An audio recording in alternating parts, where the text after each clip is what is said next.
The Eagles news is beginning. You know, we talked about it yesterday. John said, well, the afternoon's not over yet. They didn't take you up on that offer and do something yesterday, John, but they started today, and who knows what they'll continue with the rest of the day. The first cut of the offseason is officially here. Now we know the offseason's real. It just got real. Leodis McKelvin, not a surprise, right? But the fact that he was the first guy, not a surprise, but it doesn't free up a whole heck of a lot of room. But McKelvin, gone. Yeah, no, it was expected. $3.2 million in cap space, so it's just the first of a number of moves, and it'll continue. Ryan Matthews is another obvious one. They'll move on from him at some point. That's another $4 million. And then it becomes a little murkier. Connor Barwin obviously is willing to take a pay cut. He's going to have to take a pay cut. If he wants to stay around, they could outright release him. Jason Kelsey's in the conversation. Even Alan Barber, because this is a team that had about $7.2 million projected in salary cap space before today started, and that was the fourth lowest in the NFL. So they need room. And they started creating it with Leodis McKelvin. Yeah, so McKelvin, who had some hamstring issues, he didn't really do much. He kind of had a nondescript Eagles career. But, John, the trickle-down effect of this would be Nolan Carroll's not signed either. They could be going into this offseason without their two starting corners. Yeah, I mean, on paper right now, as we head to the new league year, as I wrote on 973ESPN.com, it's definitely their weakest position. I mean, there's no depth whatsoever. The number one corner on this team right now, technically, if they had to play a game tomorrow, which luckily they do not, would be Jalen Mills. So that tells you. There's a lot of work to be done, and there's going to be multiple bodies added at that position through free agency, the draft. I think both portions, and it's clear. I mean, look, that was, if not the worst position on the team last year, certainly the worst defensively.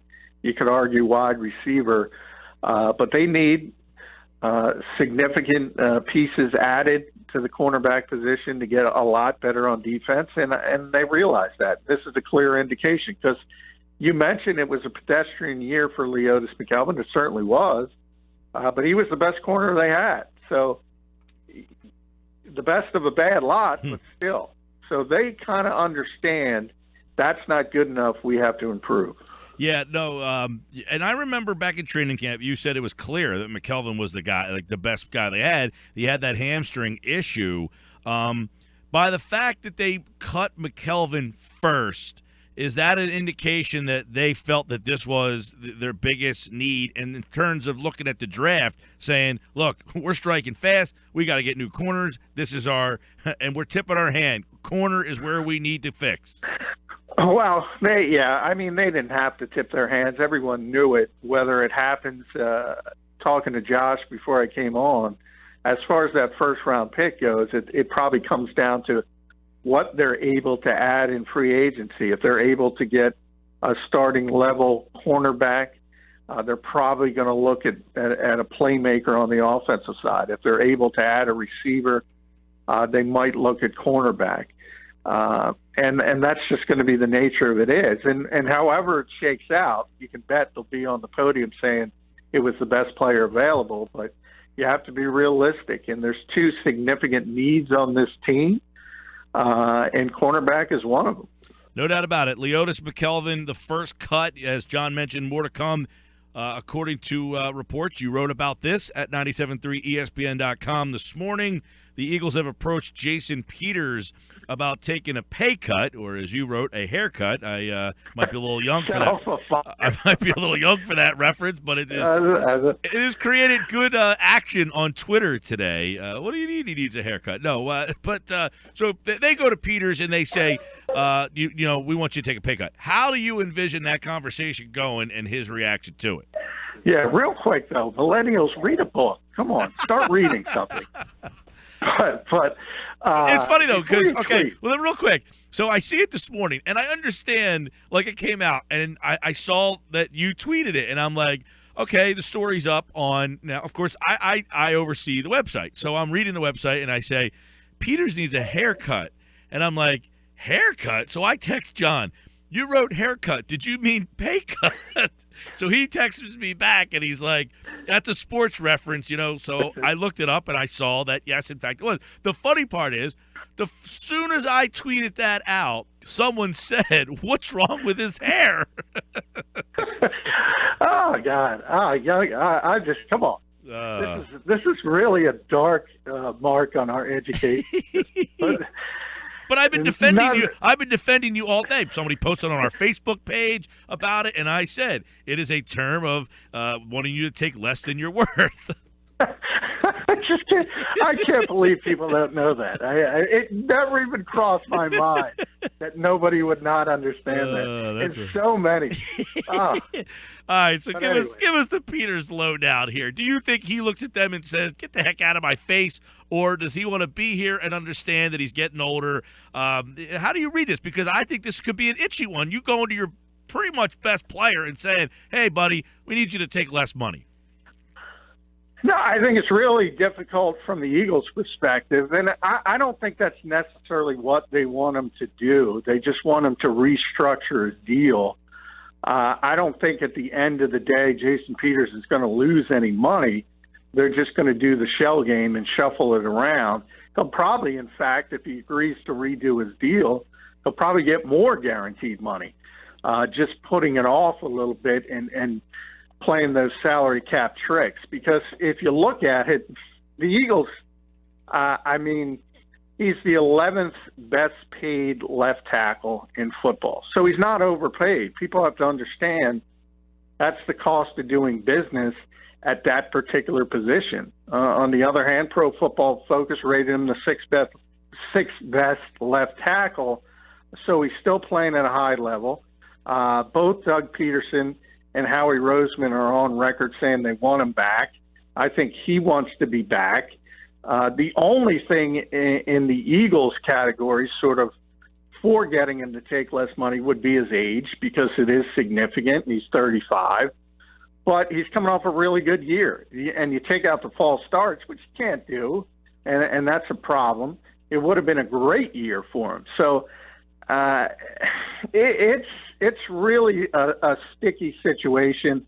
And as I said, I think the Eagles will get it done, but it'll be more about him getting more money, just spacing it out over 2 or 3 years, that guaranteed portion. Are they as opposed? Go ahead, finish up. As opposed to just getting it all this season. Okay, are they equipped though? I mean, you could almost make the argument that they could say, look, if you don't want to take what do they save if they cut Jason Peters? They would save about 9.7, 9.8. Don't have the exact figure in front of me, but somewhere near $10 million, which is significant. Right. When you don't have that makes them a player in free agency. That makes them a much bigger player in free agency. Correct. But it also creates a domino effect on your team. All of a sudden, what looks to be perhaps your strongest position, with Jason Peters at left tackle, Lane Johnson at right tackle, all of a sudden you have all these moving parts. Lane Johnson's got to move over to left tackle. Vaitai's got to move in as the starter right tackle, or Dylan Gordon or somebody like that's got to jump off the page and become something that we have no idea that they are right now. So, and when you have a young quarterback, the last thing you want to do is have him worrying about the bookends. And we saw what happened this season when Lane Johnson was suspended. Well, so, what about Lane to left, Barber swings out to right tackle, and Seumalo now, they want him to play left. You even mentioned Barber as a potential cut. What about putting him at right tackle and giving Seumalo that left guard spot and saving the $9 million? Is that fiscally a better decision, and maybe adding 2 players with that money? Well, I think from the Eagles' perspective, it's more likely they move on from Jason Kelce and Alan Barber than moving on from Jason Peters. And that's it. In that case, Sayamalo would be the starting center. But they have a lot of confidence in some of the younger players, and they think they have depth. And that's why the conversation started about moving on from Alan Barber, him being a possible salary cap cut, which, by the way, I don't agree with. I think that would be a big mistake because he doesn't make a ton of money. He's tremendously versatile. If you have somebody ready to start at left guard, he can just move seamlessly into that swing tackle position as the backup. I think he's a very valuable player, and I think the Eagles should be cautious about releasing him. But if it comes down to Peters versus Kelsey and say Barber, if you need that space, I think they would rather cut both Jason Kelsey and Alan Barber. Yeah, so the release of Peters would be 9.2.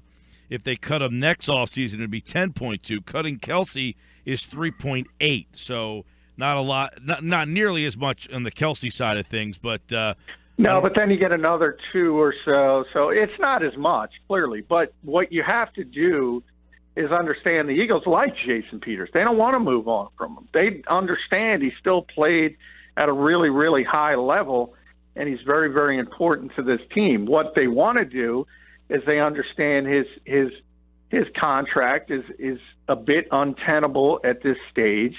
So what they want to do is probably tack on a few more years at the end so they can space out the guaranteed money. Right. When he's not going to be here, it's going to be dead money at that point. But nonetheless, they'll deal with that when they have to. So it's sort of kicking the can down the road. And I think that's the eventual end game. Or they can just say, hey, get a haircut. I'm still amazed. I'm still shaking my head. Sports Pass Live, 97.3 ESPN. John McMullen, 97.3 ESPN.com.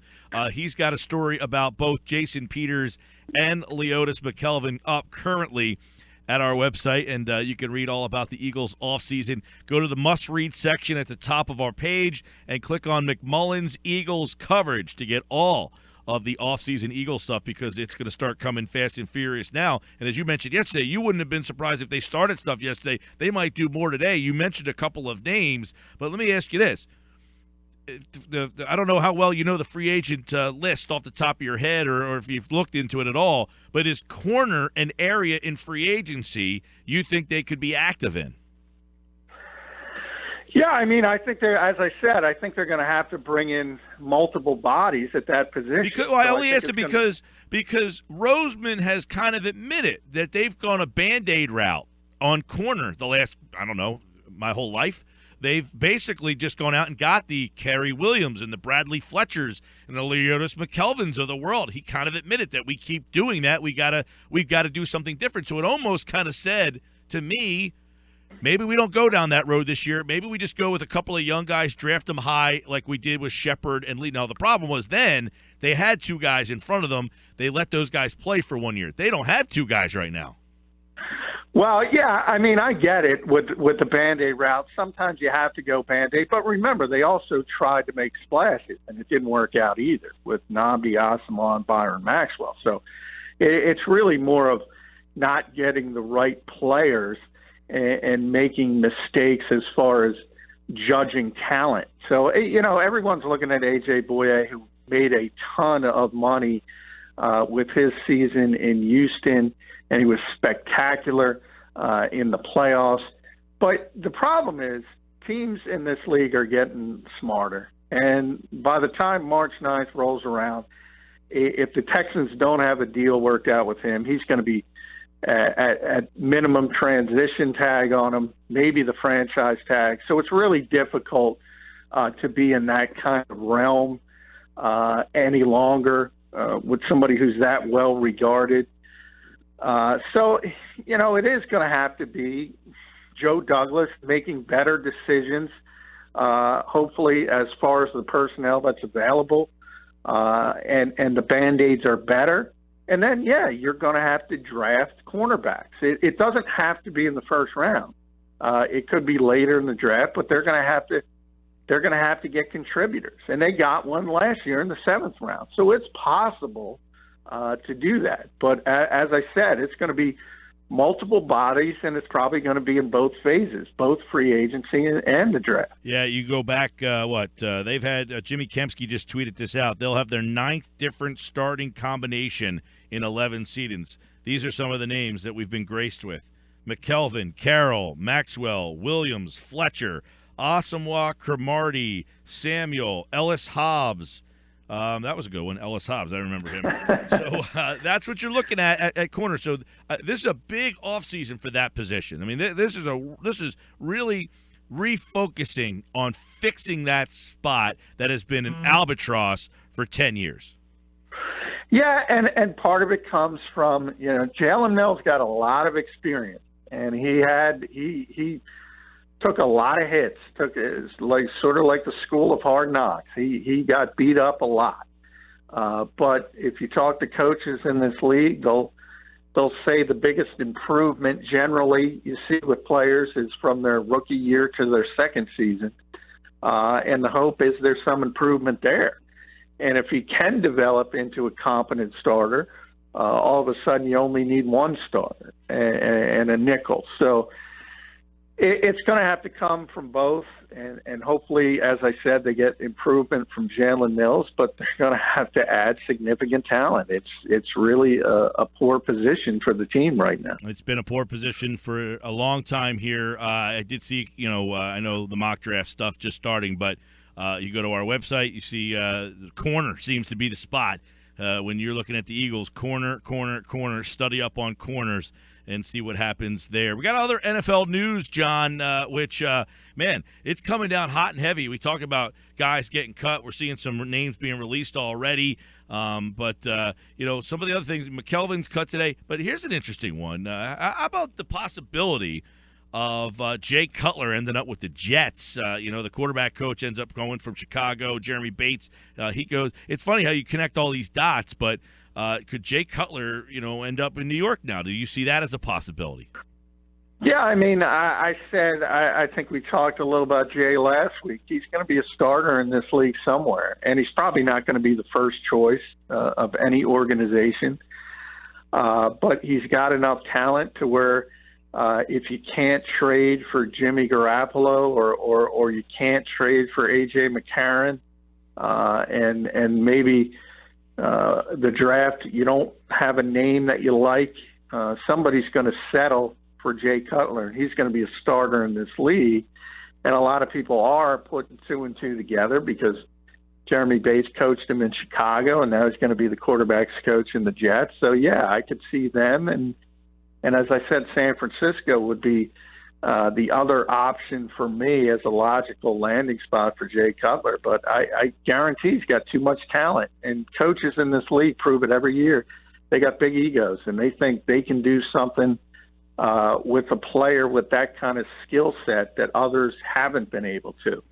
So wherever he lands, it's probably not going to work out, but he's going to be Richard Smith might not be a name that many people know, but he was the defensive coordinator for the team that just went to the Super Bowl. They've now lost quarterback coach, offensive coordinator, and now defensive coordinator. Does that smell some concern? I said yesterday, I admit I have not been a big Falcons fan the whole year, but I wouldn't be surprised if they are a la the Panthers and don't make it back to the playoffs next year. That's a lot of turnover and change for a team that just went to the Super Bowl.